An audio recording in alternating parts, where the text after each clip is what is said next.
man, what a game. You know, that was just all weekend. Those were just 3 really good baseball games, and a good team was going to lose one of them every time you went out there. I mean, played 3 tight ones. But, man, the story of the game is here. What he did and how he attacked, how he got deep in the game. We're just talking coming over. Not only was the stuff really good, but it was just really efficient today. The velo was good. The ability to mix was good. It was tons of strikes. And just set the tone for the day for us, you know, and that's what he's capable of. That's who he is, you know, and just really happy for him because he's worked his butt off to get here. You know, there's no secret. He would tell you, like, this year probably hasn't gone as he would script it out on the front end, but he never stopped working. He never stopped showing up. He never stopped coming after it. And to get rewarded with a game like today is perfect. And really proud of him and really excited for what that means for him moving forward here, too. I mean, he continues to throw the ball like that. We're going to play baseball for a while. There's just outstanding stuff.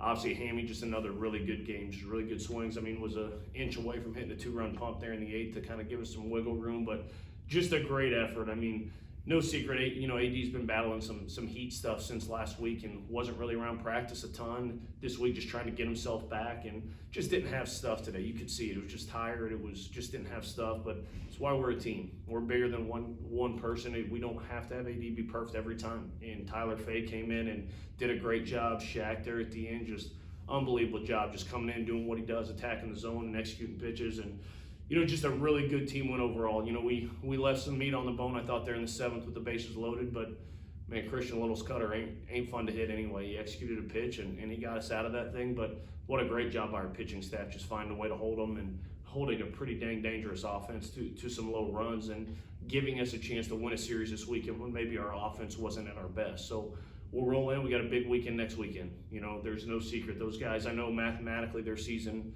ends on Saturday.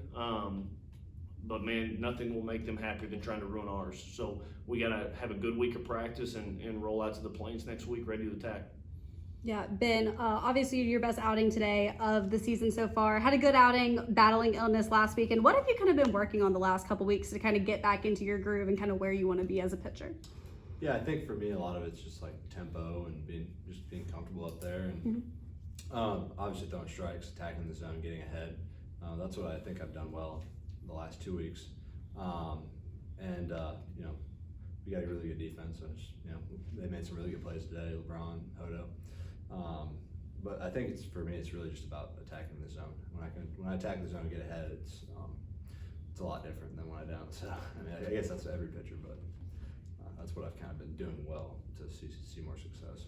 Yeah, and Coach, kind of going off of that, what have you seen maybe like in practice and warm-ups from Ben to kind of have these last 2 good outings that he's had, especially battling illness last week? Yeah, man, we talk about grit a lot, right? Passion and perseverance for long-term success. That's one thing these guys are probably sick and tired of hearing me talk about, but it's easy when things just go exactly the way you want, you know, and that's what a lot of people think success looks like.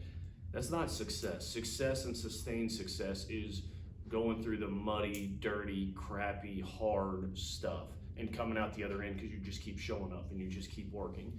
And that's exactly what he's done. He hasn't invented a new pitch or he hasn't done this. I mean, the reality is, like, he was lights out last year and then he went down with an injury and didn't pitch a ton this fall. And it's like, oh, by the way, let's rock and roll and get you started for the season. So some of this is just the muddy, messy stuff that pitchers fight through as they're getting back through there. But what comes out of the other end of that is pretty special, and I think that's what you saw tonight, and that's what you're going to see from him the rest of the way is a guy that has just fought and scratched and clawed, and is harder and is tougher and is more prepared to go through the gauntlet of what lies ahead. So nothing crazy outside of just a kid that keeps coming, and that's what makes him who he is. Yeah, William, you obviously had another good outing today, 2 hits. You're batting just below 500 so far in the last 6 games. What was kind of your mindset going up to the plate today, and what were you kind of looking for in your at-bats? Well, today, the main thing, I was just trying to enjoy it. I mean, I hope this is not my last game with the Joe. Hopefully we can play some postseason ball here. But I was kind of treating it that way, like, hey, this might be my last time playing here. So I was just trying to enjoy it and, you know, go up to the plate confident and, like I said, more than anything, just have fun. And I think kind of that had some things take care of itself with that. William, you just touched on it a little bit. Today might have been your last game here at Joe. For the past 5 years, what's been your favorite memory playing? I mean, too many to count. Probably playing in the regional last year. I mean, that was awesome. Sold out crowd. First time that we've had postseason ball here, and I can't remember when, probably 2014, something like that. But that was probably it. That was the coolest moment. Coach, obviously you guys have one more regular season series against Auburn, but this win basically clinched you guys a spot in the SEC tournament in Hoover. Having the two guys next to you who not only are peaking at what seems to be the perfect time, but have also experienced the SEC tournament before, how important is that for them to be peaking right here? I mean, I think experience in general is huge. You know, no matter what you're talking about, whether it's SEC experience, whether it's just college experience. And the one thing this league does, and this is not a knock on other leagues at all, you are battle tested coming out of this thing because every weekend is a grind, every game is a grind, and you're playing the best of the best. And the game generally, and I would say 90% of them, comes down to a play, a pitch, or a hit, or an inning. You know, the margin for victory is so small. So I think having guys that have been there, having guys that it's not their first time, allows them to step in and help some of the guys that haven't. Even some of the players like Ian Petrutz, who's an older player, but he hasn't experienced that yet. This is his first time through the league. Evan Slight, Gage Miller, even as special as that guy is, this is his really first time going through it too. So having guys that have been there was something that was pretty few and far in between for us coming into this year. You know, when I saw that roster coming back, it was like, man, we got a lot of new faces and lost a lot of experience. So having guys like them playing their baseball at the best time, I think just allows them to lead. You know, we talk about Evan Slight being our captain all the time, and he is a superstar at that. But we got a lot of leaders in this group, and it's a very player-led team. And man, you've seen it. They've taken the keys of this program. They've been driving it for the last 6-8 weeks, and that's what we want. That's what every team I coach want. That I want them to be able to take it. And this is their team. They're just bringing us coaches along for the ride right now. Yeah, and Ben, William, obviously you guys have been through at least one season in Hoover. What is y'all's kind of advice to maybe some of the new guys who are going through it for their first time, and what do you guys kind of see to hopefully get a hosting bid in a long run in Hoover? It's a lot of fun. I mean, Alabama always has a good turnout with the crowd. I just think to not let the moment get too big, and you know, it is a bigger game, but you don't want to think that way. Just go up, show up to the park. You know, it's just another day at the yard. Don't press too much. Just go out there and enjoy it. And, because that's a fun crowd, it's a fun environment. So to go out there and enjoy it, I think that's helpful. Yeah, that's what I would say. Just enjoy it. It makes you kind of feel like a kid playing travel ball again a little bit, but instead of like a random team from the town next to you, it's like the best players in the country. So it's really fun. And like we get passes and we get to go watch everybody else play, and it's just a really good time. Like I would just tell everyone to enjoy it. It's so much fun. Yeah, and Ben, obviously we've talked about the crowd a lot in this room. A couple sellouts so far this year. How's the crowd kind of helped you in your outings at home so far this season? Yeah, I mean, for me, the crowd's never too much of a impact.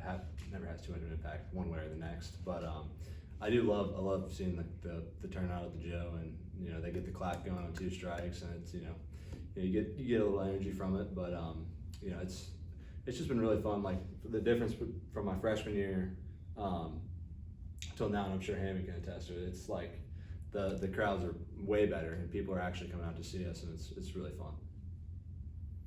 Yeah, Coach, you'll be your first Iron Bowl next weekend. What are you looking forward to most going down to the Plains? Yeah, I mean, it's 2 teams in state competing against each other. It goes a heck of a lot deeper. I mean, I know Butch really well. Carl Nunemaker, the recruiting coordinator, is a really close friend of mine.